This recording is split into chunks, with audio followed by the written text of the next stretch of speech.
think we're underreacting to everything Donald Trump administration has done.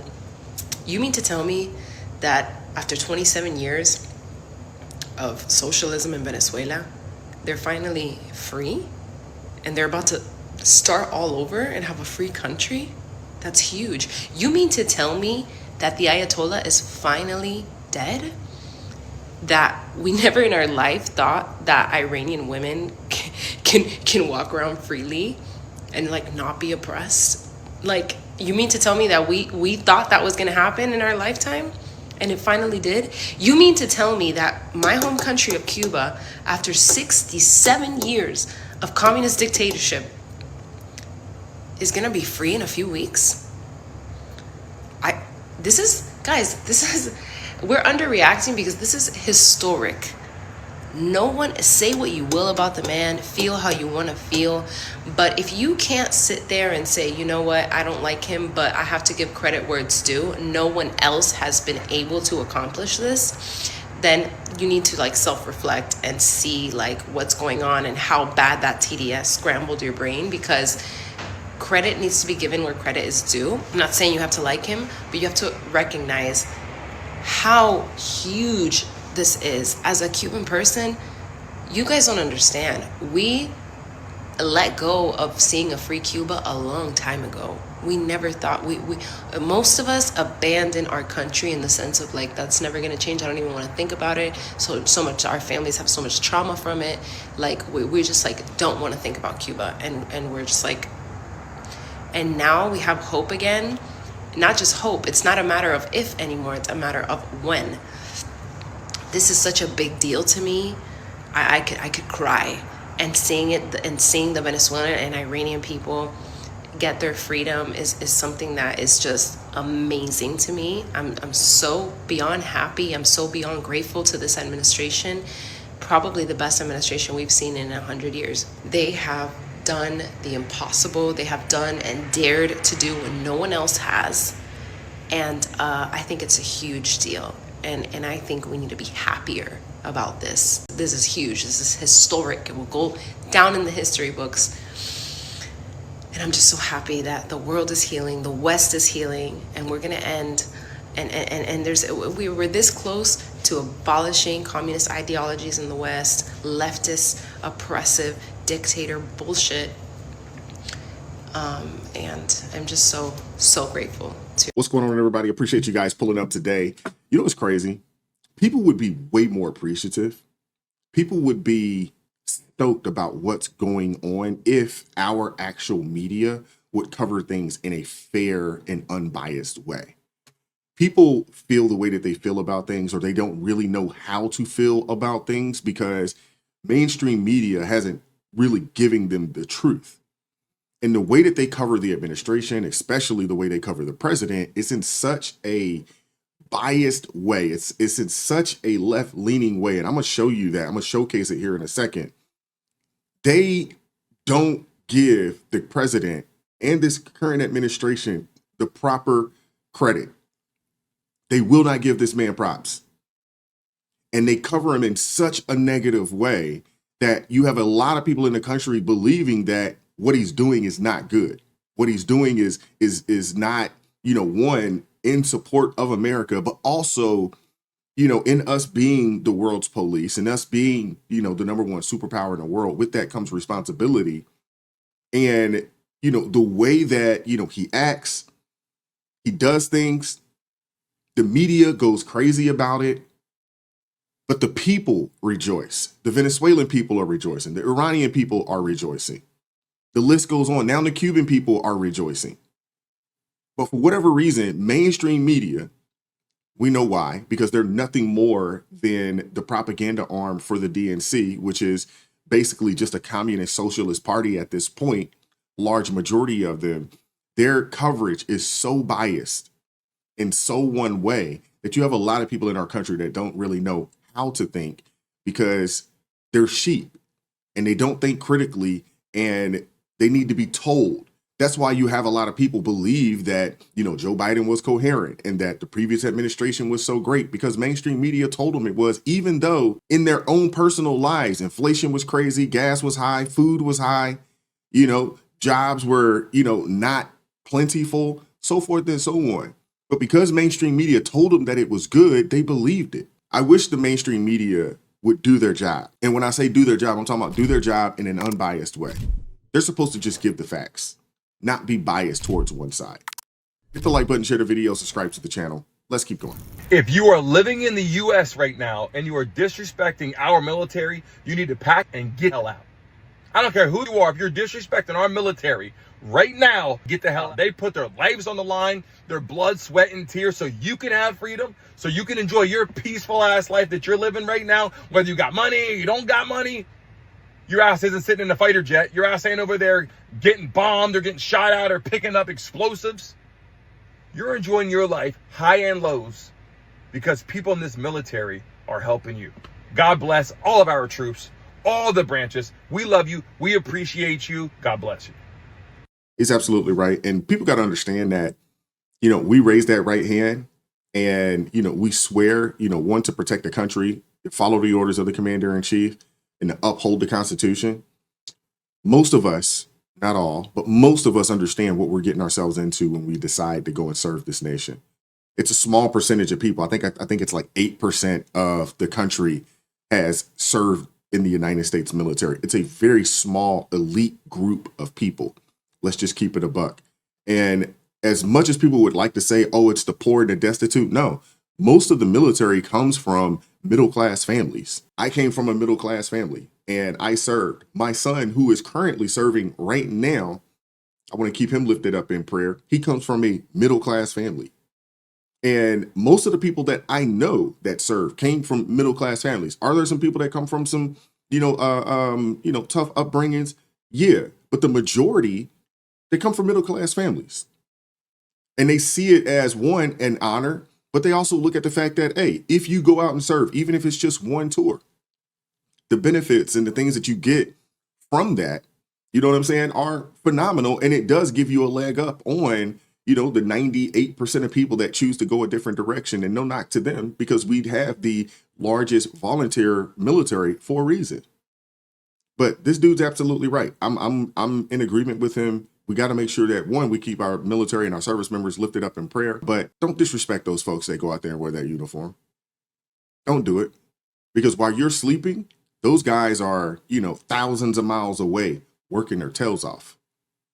Let's keep going. So Donald Trump announces that this Iran war, he thinks we're pretty much done with it. And instantly we go down 3%. I mean, now it's at 6%. It's down 7%. Come on, stop it. There's a lot of winning going on. A whole heck of a lot of winning.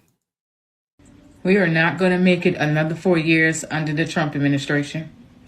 Girl says who? The Democrats? Baby, ever since Trump came in the White House, we've been having win after win after win. I don't know about you, but those years under Biden was an absolute nightmare for the American people. That's why so many people were excited when Trump got in office. To be honest, that is exactly why that man was elected. See, y'all forgot so quickly how so much bullcrap happened under the Biden administration. All that money that he was sending to Ukraine as if the American people did not need it. Okay, the cost of inflation that happened under the Biden administration. All of those egg prices that you guys are complaining about, that happened under the Biden administration. Okay, consumer debt under the Biden administration. The cost of housing, okay? The cost of living, guys. Don't forget inflation. All of this happened under the Biden administration. But y'all obviously forgot overnight, right? Baby, when that man left the White House, that was one of the best things that happened to us, okay? I don't know about you, but I'm happy that Trump is in office. And I'm looking forward to him making America great again. Welcome to the golden age, baby. Live in the most prideful country in the world. Like right now is the best time to be an American. Have y'all seen the White House? Like, no, like not the White House, but like the White House social media, bro. We take trolling to a whole nother level, bro. Bro, we literally got footage of us striking these niggas. Damn. Boom, fire, drop it on you. Boom, Geronimo, take you out the game. It's over with. All that life you thought you had, gone. You feel me? And we really dropping the footage. And we not just dropping the footage like, yeah, great job, America, well done. No, like, they got the meme of CJ from San Andreas talking about, oh, shit, here we go with this again.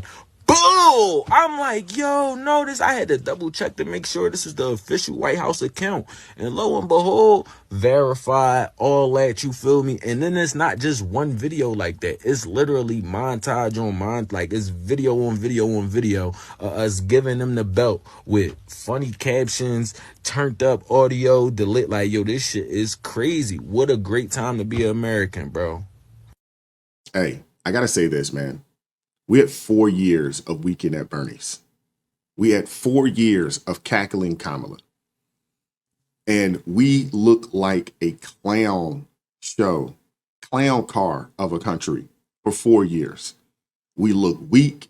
We look feeble. We looked soft. And countries took advantage of us. They allowed the border to be just wide open. And now some would say that we have upwards of maybe 10,000 sleeper cells in our country right now. Yet you have Democrats wanting to unarm the people. Does that make sense? I don't know about you, but I ain't willing to unarm myself knowing that they just allowed, all these people to come in and we don't know who they are. And now they shut down DHS. The Democrats did, fighting against the president and ICE getting these people up out of our country. Word on the street is that there was a legit imminent threat in our nation. They were calling it 9/11 2.0. That's the word on the street. And that's why they acted the way they did going towards Iran. That's the word on the street. I don't know how true it is, but that's what I'm hearing. Those are the rumblings that I'm hearing just from, doing a little digging and research. But you have these weak, soft, cream puff people that would rather us wait to get hit before being proactive. I am appreciative that we have a president that is proactive, not reactive, proactive. People forget that Bill Clinton had an opportunity to take out Osama bin Laden before 9/11, and he decided not to do it because he didn't see it as being politically advantageous. He had a chance. And instead of being proactive, you allowed this dude to fester, get stronger, and they attacked us. And everybody knows what happens. I'm glad we have an administration that's showcasing themselves as strong, but I want to showcase the media because I'm sure you guys have heard of or heard about the quote unquote terrorist attack or attempt that up in New York. And the media is covering this in such a biased way. That's why, we definitely are in dire need of alternatives. We're in dire need of alternatives because at this point now, I'm believing that the mainstream media in our country is an enemy to the American people. Explosive device with bolts and screws was thrown into a crowd. It happened in New York City on Saturday during a protest that turned violent outside the mayor's official residence. CBS's Chanel Call is there with the very latest tonight. Chanel. And Jerika, New York City Mayor Zohran Mamdani, who is Muslim, was inside Gracie Mansion when a small anti-Islam protest took place here yesterday afternoon. A larger counter-protest then showed up, and police say 2 men who were part of that group brought those homemade devices. Stay in New York. This is the moment a homemade bomb was ignited outside the New York City mayor's residence Saturday afternoon. He threw a bomb? Did he throw a bomb, bro? NYPD Commissioner Jessica Tisch says the device did not explode, but that it could have caused serious injury or death. Based on preliminary examination and X-ray imaging, the devices, which were a bit smaller than a football, appear to be a jar wrapped in black tape, importantly, with nuts, bolts, and screws, along with a hobby fuse that could be lit. The man seen throwing it, 18-year-old Amir Balat and his 19-year-old friend Ibrahim Kayumi, both from Pennsylvania, were arrested. Authorities say they were part of a group of nearly 125 people counter-protesting a much smaller anti-Islam demonstration led by Jake Lang. The violent Calm down. A pardoned U.S. Capitol insurrectionist who has frequently sought out political confrontations in the months after President Trump gave him clemency. In a statement, Mayor Zohran Mamdani is saying, quote, yesterday, white supremacist Jake Lang organized a protest outside Gracie Mansion rooted in bigotry and racism. Adding, quote, what followed was even more disturbing. Violence at a protest is never acceptable. And police also say they found a third device in a vehicle just down the street from here. The FBI now investigating this as terrorism. And Jerika, sources telling CBS News authorities are also now working to determine if either of those two men were inspired by ISIS. Jerika? See how biased that is? So they jump out there and they call Jake Lang a white supremacist. Now, I'm not sitting here saying, I'm not trying to defend Jake Lang. I don't know the guy. I've seen him, here and there, but I don't know the guy. And I don't know, if he is a white supremacist. It's pretty obvious that he does love America. And it's pretty obvious that he is not a fan of the Muslim Islamic movement that is happening in this country. And to be honest with you, I'm not a fan of it either. I don't think their ideology and our way of life can coexist. I just don't think it can. You know what I'm saying? And to be honest with you, I don't think they think it can. They want to take over. I think we know this. I think we all know this. But the way they covered him, you know what I'm saying? And disregard the two dudes that jumped out there. One of them said Allahu Akbar and threw some bombs that, thank God, they didn't work. You know what I'm saying? Thank God these two individuals were incompetent in the sense of in their bomb building abilities. But this could have been catastrophic. And they just kind of brushed by the fact that these dudes tried to, throw some bombs.